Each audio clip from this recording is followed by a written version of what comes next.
Mike, how will you encourage new business growth? One of the first things that we do in this state, I think, is project an attitude towards entrepreneurialism and towards business growth. You're reminding me of another issue where I was not exactly in complete harmony with the governor, and that's his Job Z program. From my home state of Pennsylvania, somebody cooked up this idea that we could exempt certain needy areas of the state from real estate and sales taxes for 12 years and encourage companies to move there. It seems like a noble effort to help people who are desperately hurting, but then there's the other side of me that says, gee, why is this a good idea? Why don't we just lower the expense and the regulatory hurdles for all businesses that do business in Minnesota?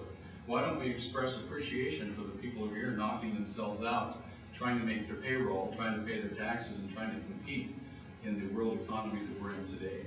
It's more than just economics, although money is what makes the world go around, and that's how bottom lines are determined. And so we want to be very careful that we don't tax, overtax, and particularly that we don't overregulate the businesses that are here and the people who are trying to come here. Thank you, Mike. Business climate. We have a small family business and have been very pleased with, we have our business in Wisconsin and Minnesota and North Dakota, so I've been able to kind of understand some comparisons across states. You know, there is more to business climate, more to business, but the question was business growth. More to business growth than just the taxes. You know, in fact, there's really no empirical evidence that shows corporate taxes are the reason businesses come or go. I mean, if that were the case, Silicon Valley would be in Casper, Wyoming.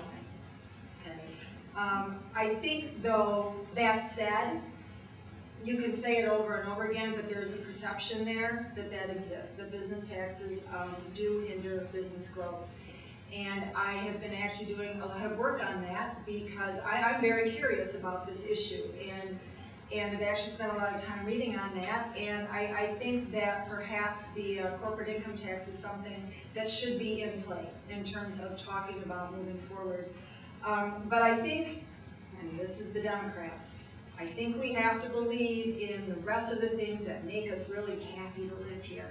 Again, we're not Casper, Wyoming, because we have arts, we have parks, we have lakes, we have really good schools, we have music fests in our parks. There are things that we do really well here. That's why people want to live here.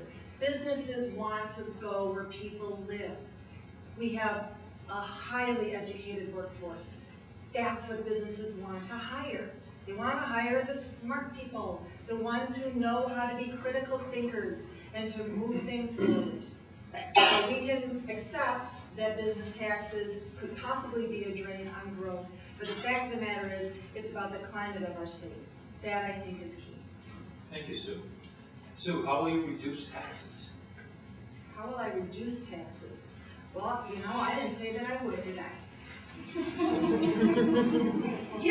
let me from a constituent. Yeah, let me tell you about, you know, because I've really been thinking, before I moved here, I worked at the University of Madison as a statistical programmer.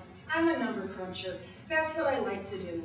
And I know it makes people's eyes glaze over when I talk about that. But this is something that I really think we have to stop getting so caught up in the ideology of, you know, as tax is a dirty word. The fact of the matter is, taxes is what pays for what we all expect to have. When we live here in Minnesota, we expect clean water, we expect safe roads, we expect quality schools. Well, how are you going to pay for that? You're going to pay for that with taxes. Now, what's important about taxes is that they're fair, right? That they're predictable, and that they're consistent so that they don't fluctuate in business cycles. Right now, we're playing this. Minnesota is below average right now, performing below national average economically. What have we done about that? What have we done about that? Well, I honestly believe that we need to spend time looking at taxes. You know, the other thing about taxes is that what we generate is going to be changing too. As the population ages, income taxes go down. As we buy fuel-efficient cars, gas tax revenue goes down. You know, there are a lot of things we have to be flexible and understand what works as a pot to collect the money to pay for the things that are important to us. how will you reduce taxes? As was just mentioned, taxes are the price we pay for living in a free and clean society. However, there is an old adage, the power to tax is the power to destroy. That's one thing that I, as a legislator, always hold very carefully. A certain level of taxation is necessary to make government function, and government is necessary. I think the discretion comes on how much government is necessary, and how we commit government is very necessary to examine. People don't mind paying taxes if there's a sense that they're getting value for their dollar, that schools are running well and efficiently, turning out a good education product, if I care to call it that. If the environmental regulations are being enforced and don't seem to be capricious, arbitrary, and unreasonable, if roads are built well, built efficiently, I think there's some real cause for concern on how that's happening. And so the whole balance of what we get versus what we pay for is a part of whether or not we lower taxes and what we're doing with the expectation of taxes that are paid.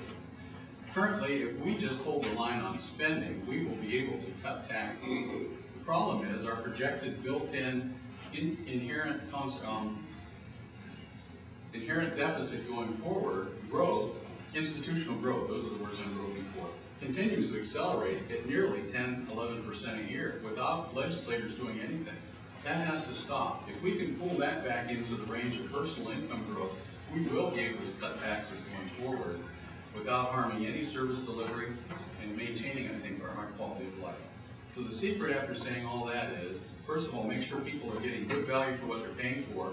Secondly, if we can just lower the trajectory of growth of government, we will be able to cut taxes. Thank you, Mike.